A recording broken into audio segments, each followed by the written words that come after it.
उत्तराखंड में कोरोना विस्फोटक हो चुका है। 24 घंटे में 9,500 से ज़्यादा केस, 9,600 से ज़्यादा केस मिले हैं जो पॉजिटिव हैं। राज्य के अलग अलग हिस्सों से ये मिले हैं।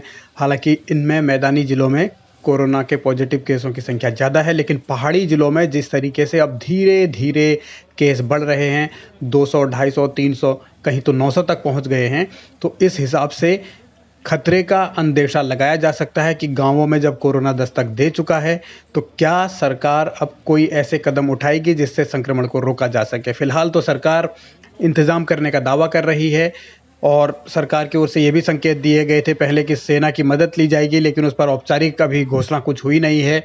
दूसरी तरफ जो DRDO है, उसकी तरफ से हॉस्पिटल्स जो बेड हैं वो बनाए जा रहे हैं और उनका जायजा लेने मुख्यमंत्री निकले भी, लेकिन सवाल ये है कि क्या ये काफ़ी हैं। और माननीय प्रधानमंत्री, माननीय रक्षा मंत्री जी के द्वारा बात करने पे ये DRDO की तरफ से 500 ऑक्सीजन बेड का ये हॉस्पिटल तैयार होने जा रहा है। और ऐसे ही 500 बेड का आपका हल्द्वानी के अंदर भी सुशीला तिवारी मेडिकल कॉलेज में बन रहा है। बहुत जल्दी ये तैयार हो जाएगा। हमने इनको कहा कि जितना जल्दी हमको प्रोवाइड करा सको वो कराइए, जिससे कि जो भी कोविड पॉजिटिव है वो उसका लाभ ले सकें।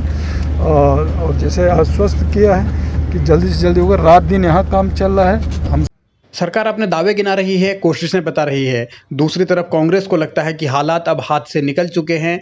उत्तराखंड में जिस तरीके की परिस्थितियां हैं और जिस तरीके से अब गांवों की तरफ ये महामारी फैल रही है, तो अस्पताल, बेड, डॉक्टर, दवाइयां, वो तमाम इंतजाम नहीं हैं जिसकी इस महामारी से निपटने में सबसे ज़्यादा ज़रूरत है। इन हालातों में सियासत भी हो रही है और बहुत सारे सवाल भी हैं। मृत्यु दर भी लगातार बढ़ता जा रहा है।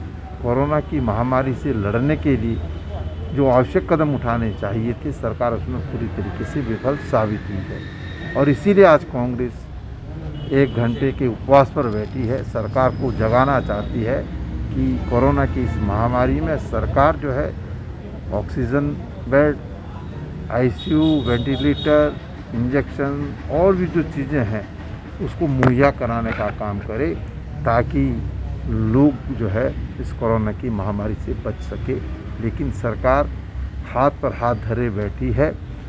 महामारी चौतरफा प्रहार कर रही है तो दूसरी तरफ सियासत अपने रंग दिखा रही है, लेकिन इन हालातों और चुनौतियों के बीच सरकार बेबस दिखती है, लाचार दिखती है। उसके पास कहीं कोई उपाय नहीं है। दूसरी तरफ धारचूला के विधायक हरीश धामी की बड़ी बेटी पूजा धामी के दुखद निधन की खबर मिली।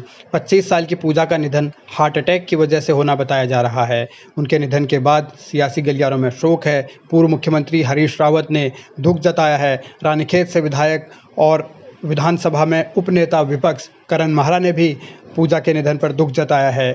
पूर्व मुख्यमंत्री त्रिवेंद्र सिंह रावत भी आहत हैं, उन्होंने भी दुख जताया।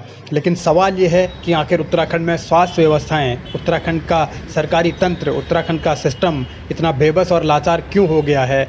जबकि नॉन कोविड मरीजों को भी बचाने में असफल है, तो कोरोना संक्रमितों को कैसे बचाया जाएगा, इस पर गंभीर सवाल है। सरकार के पास फिलहाल कोई जवाब नहीं है, वो सिर्फ बातें कर रही है, बेबसी दिखा रही है।